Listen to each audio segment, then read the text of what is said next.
বর্তমান সময়ে এসে অনলাইন জগতে যদি আপনি সাকসেস হতে চান, অনলাইন জগৎ থেকে যদি আপনি কারিগরি টাকা ইনকাম করতে চান, তাহলে আজকের যে 3টে টিপস আপনাকে দিব, এই 3টে টিপস হচ্ছে আপনার কেরিয়ার গঠন এবং সামনে এগিয়ে চলা, নিজেকে ইউনিক করে গড়ে তোলার জন্য সবচেয়ে গুরুত্বপূর্ণ বিষয়। দেখুন, আপনি যদি এই বিষয়গুলো না জানেন, আপনি যতই কন্টেন্ট ক্রিয়েট করেন না কেন, যতই আপনি কাজ করেন না কেন, দীর্ঘ সময় ধরে কিন্তু আপনি ক্ষতিগ্রস্ত হবেন এবং দীর্ঘ সময় ধরে আপনার সফলতা কিন্তু ততটা আপনি অর্জন করতে পারবেন না। তাই আপনাকে এই 3টে গুরুত্বপূর্ণ জিনিস সাথে নিয়ে কিন্তু চলতে হবে। প্রথম যে বিষয়টা সেটা হচ্ছে এসইউ। এসইউ হচ্ছে একটা মানুষের কী ধরনের থিঙ্কিং হতে পারে, অর্থাৎ সার্চ ইঞ্জিন অপটিমাইজেশন। আমরা যখন কোনো প্রবলেমে পড়ি, কোনো সমস্যায় পড়ি, আমরা কিন্তু যে কোনো বিষয় কিন্তু লিখে কিন্তু গুগলে সার্চ করি যে অমুক ডেস্টিনেশনটা কী, অমুক জিনিসটার অর্থটা কী, বা অমুক জিনিসটা কীভাবে শিখবো, অথবা কন্টেম্পোরারি কীভাবে পাবো।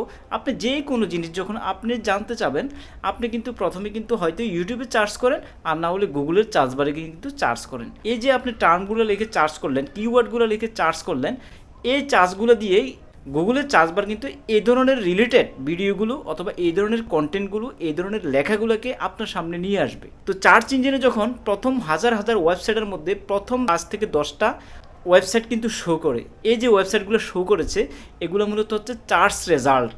আর আপনি মূলত প্রথম 10টার মধ্যে যে কোনো প্রথম 2টা বা 3টা থেকে কিন্তু আপনি দেখে নেবেন। আপনার কোশ্চেনের আনসারটা যদি আপনি প্রথম 2 থেকে 3টার মধ্যে পান, তাহলে কিন্তু আপনাকে আর ভিতরে কিন্তু যেতে হবে না। এভাবে কিন্তু একটা ওয়েবসাইট অথবা একটা ভিডিও বা একটা চ্যানেল কিন্তু র্যাঙ্ক করে। এসইও কিন্তু বিভিন্ন ধরনের হতে পারে, অর্থাৎ of page SEO, on page SEO হতে পারে। ধরুন একটা ওয়েবসাইট আপনি ক্রিয়েট করলেন, সেই ওয়েবসাইটের কিন্তু ইন্টারনাল এসইও রয়েছে এবং এক্সটার্নাল এসইও রয়েছে। যেমন আপনি একটা ওয়ার্ডপ্রেস একটা ওয়েবসাইট ওপেন করলেন, ওয়েবসাইটের ভিতরে কিন্তু অনেক প্লাগইন থাকে, সেই প্লাগইনগুলোর ভিতরে কিন্তু ইন্টারনালি কিন্তু এসইও করা যায়। অথবা আপনি একটা ফোনের বিজ্ঞাপন করবেন, সেই বিজ্ঞাপনটা যদি আপনি বাইরে গিয়ে বিভিন্ন দোকানে দোকানে পোস্টারিং করেন, তাহলে সেটা হচ্ছে অফ পেজ এসইও। আর অন পেজ এসইও হচ্ছে দোকানের ভিতরের ডেকোরেশনটা ঠিক করা, সেটা হচ্ছে অন পেজ এসইও। যেমন আমি একটা ইউটিউবে ভিডিও আপলোড করলাম অথবা একটা কন্টেন্ট আপলোড করলাম, এই যে কন্টেন্টটা আপলোড করলাম, কন্টেন্টটা আপলোড করার সময় টাইটেলটা কী দিব, টাইটেলটা কত বেশি আকর্ষণ করা যাবে, এবং আকর্ষণের পাশাপাশি এই যে টাইটেলটা আমি ইউজ করতেছি, এই টাইটেলটা মানুষ আসলে চার্চে ব্যবহার করতেছে কিনা, কত পার্সেন্ট মানুষ এটাকে ব্যবহার করে, মানুষের থিঙ্কিং কি আসলে কী লেখে মানুষ এখন চার্জ করে, এই ধরনের থিঙ্কিংগুলো নেওয়ার পরে, চিন্তা করার পরে কিন্তু আপনাকে টাইটেলটা কিন্তু ইউজ করতে হবে। ফেসবুকের ভিডিওতে কিন্তু এখন এসইও করতে হবে। এসইও করা শিখলে আপনার কিছু কিছু ভিডিও কিন্তু চার্চে কিন্তু চলে যাবে। গুগলে যখন মানুষে গিয়ে চার্জ করবে, আপনার ফেসবুকের ভিডিওগুলোর মধ্যে যদি টাইটেল এবং ট্যাগ এই দুইটা যদি আপনি সুন্দরভাবে ব্যবহার করতে পারেন, তাহলে আপনার ভিডিও কিন্তু র্যাঙ্কিংয়ে যাবে এবং সার্চ ইঞ্জিন থেকেও আপনার এখানে ভিউজটা কিন্তু আসবে। তাই এটা বর্তমান সময়ের কিন্তু সবচেয়ে গুরুত্বপূর্ণ একটা বিষয়। ভবিষ্যৎ যত বেশি সামনে যাবে, তত বেশি কিন্তু দেখবেন যে এসইওর গুরুত্বটা কিন্তু তত বেশি বেড়ে যাবে। ভবিষ্যতে কিন্তু মানুষ দেখবেন যে কোনো একটা বিষয়ের জন্য কিন্তু একটা ওয়েবসাইট ওপেন করে ফেলবে, একটা ইউনিক আইডেন্টিটি অনলাইনে দাঁড়া করানোর জন্য চেষ্টা করবে। আর এই আইডেন্টিটিটাকে সামনে আনার জন্য, ভিজিটর সেখানে ভিজিট করানোর জন্য সেটাকে কিন্তু এসইও করবে। তাই এসইওর দক্ষতাটা কিন্তু খুবই গুরুত্বপূর্ণ এবং প্রত্যেকটা ক্রিয়েটরের জন্য কিছু না কিছু এসইও শিখে রাখা কিন্তু খুবই দরকার। 2 নম্বরের টপিকসটা হচ্ছে মারাত্মক এবং গুরুত্বপূর্ণ একটা টপিক, সেটা হচ্ছে নিশ। বর্তমান সময়ে এসে ইউটিউব, ফেসবুক তাদের যে অ্যালগোরিদম বোঝাটা আপনার কিন্তু খুবই গুরুত্বপূর্ণ বিষয়। বর্তমান সময়ে কিন্তু আপনাকে নিশ নিয়ে কিন্তু কাজ করতে হবে। নিশটা কী জিনিস সেটা আপনাকে আগে বুঝতে হবে যে নিশ বিষয়টা কী। দেখুন, ক্যাটাগরি হচ্ছে একটা বিষয়, যেমন আমার চ্যানেল হচ্ছে টেক ক্যাটাগরি, বাট আমার চ্যানেলের একটা নিশ রয়েছে, সেটা হচ্ছে ফেসবুক রিলেটেড ভিডিও কিন্তু আমি আপলোড করি।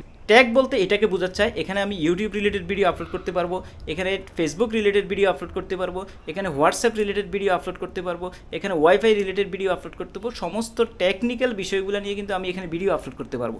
বাট আমাকে শুধু একটা নিশ নিয়ে কাজ করতে হবে, সেটা হচ্ছে ফেসবুক অথবা ইউটিউব অথবা ওয়াইফাই। এই যে বিভিন্ন নিশ নিয়ে আপনি কাজ করা, নিশ নিয়ে কাজ করার ফলে কিন্তু আপনার জিনিসটা কিন্তু ইউনিক হয়ে উঠবে। আপনাকে যদি জিজ্ঞেস করা হয় যে ফেসবুকে কন্টেন্ট ক্রিয়েট করে এমন কয়েকজন কন্টেন্ট ক্রিয়েটরের নাম আপনি বলতে পারবেন কিনা, আপনি অবশ্যই বলতে পারবেন। কাদের কথা বলবেন? যারা হচ্ছে একটিমাত্র নিশ নিয়ে কাজ করে, যারা আসলে ইউনিক নিশ নিয়ে কাজ করে। যেমন থটস অফ বিল্লালের কথা আপনি কিন্তু প্রথমে বলে ফেলবেন। থটস অফ বিল্লালের যে নিশটা নিয়ে কাজ করে সেটা হচ্ছে কথার মাধ্যমে কিন্তু বাস্তবতাকে তুলে ধরেন, যার কারণে কথাগুলো কিন্তু অনেক মারাত্মক এবং আপনার জীবনের সাথে কিন্তু তার কথাগুলো কিন্তু মিলে যায়, যার কারণে আপনার কিন্তু অনেক দিন পর্যন্ত মনে থাকে। তাই আপনাকে একটা নিশ নিয়ে কিন্তু সিলেক্ট করে সেই নিশ অনুযায়ী কিন্তু কাজ করার চেষ্টা করতে হবে, তাহলে আপনি ইউনিক হয়ে উঠবেন এবং আপনি অনেক বড় কন্টেন্ট ক্রিয়েটর হয়ে উঠতে পারবেন। 3 নম্বর যে বিষয়টা সেটা খুবই গুরুত্বপূর্ণ, সেটা হচ্ছে ভিডিও এডিটিং। বর্তমান হচ্ছে এমন একটা যুগ, আপনি যদি ভিডিও এডিটিংয়ে পারদর্শিতা না দেখাতে পারেন তাহলে কিন্তু আপনি কখনোই অনলাইন জগতে কিন্তু সফল হতে পারবেন না। অনলাইন জগতে সফল হতে হলে আপনাকে ভিডিও এডিটিংয়ের জন্য কিন্তু পারদর্শিতা অর্জন করতে হবে। ভিডিও এডিটিং বলতে এটাই নয় যে শুধুমাত্র একটা ভিডিওকে কাটচিট করা, যে কোনো ভিডিওকে কেটে এনে সেই ভিডিওটার যে অংশটা মানুষকে যেভাবে দেখানো যাবে, যেভাবে বর্তমান সময়ে ভিডিওগুলো মানুষ দেখে ওই রকম করে ভিডিও তৈরি করা কিন্তু আপনার জন্য গুরুত্বপূর্ণ। কারণ আপনার ভিডিও যখন মানুষ দেখতে আসবে, প্রথম 2-1 মিনিট যখন দেখবে, দেখার পরে ভালো লাগবে, তারপরে কিন্তু আপনার ভিডিওটা ফুল দেখে নেবে। ফুল দেখার পরেই কিন্তু আপনাকে সাবস্ক্রাইব করবে অথবা আপনার পেজে লাইক আসবে, ফলোয়ার কিন্তু আসবে। ভিডিও এডিটিংয়ের জন্য কিন্তু অনেক স্মার্ট কিন্তু সফটওয়্যার রয়েছে, যেমন কাইনমাস্টার রয়েছে, যেমন ইনশট রয়েছে, ক্যাপকাট রয়েছে। ভিডিও এডিটিংয়ের মধ্যে আপনার বিভিন্ন ধরনের ট্রানজ্যাকশন কিন্তু ব্যবহার করতে হবে এবং আপনাকে ভিডিওর মধ্যে এমন কিছু তথ্য নিয়ে আসতে হবে যে তথ্যগুলো আপনার কন্টেন্টের সাথে কিন্তু মিলে যায়। এবং কি বর্তমান যেহেতু এআই এর যুগ, আপনাকে কিন্তু আর্টিফিশিয়াল ইন্টেলিজেন্সের উপর কিন্তু আপনাকে দক্ষতা রাখতে হবে। এআই দ্বারা এমন কোনো কাজ নেই যেটা আপনি করতে পারবেন না। এআই সম্বন্ধে যদি আপনি ধারণা রাখতে না পারেন এবং এআই যে ওয়েবসাইটগুলো আছে সেগুলোর সম্বন্ধে যদি আপনি ধারণা রাখতে না পারেন, সেখান থেকে যদি ভিডিও ক্রিয়েশনে যদি দক্ষতা অর্জন করতে না পারেন, তাহলে কিন্তু আপনি পিছিয়ে পড়বেন। ডে বাই ডে কিন্তু আপনার উন্নতি যেখানে হওয়ার কথা সেখানে কিন্তু আপনি পিছিয়ে পড়বেন। আপনি বুঝতেও পারবেন না যে বর্তমানে মানুষ কী চাচ্ছে। দেখুন, আপনি একটা ভিডিও, 2টা ভিডিও, 3টে ভিডিও আপলোড করতেছেন, কন্টিনিউয়াসলি পরিশ্রম করে যাচ্ছেন, বাট যতদিন পর্যন্ত এই ধরনের কোয়ালিটিগুলো আপনার মধ্যে গ্রো হবে না ততদিন পর্যন্ত কিন্তু আপনি অনলাইনে কিন্তু সাকসেস হতে পারবেন না। অনলাইনে সাকসেসের মূল মন্ত্রই হচ্ছে বর্তমানে কিন্তু এই বিষয়গুলো।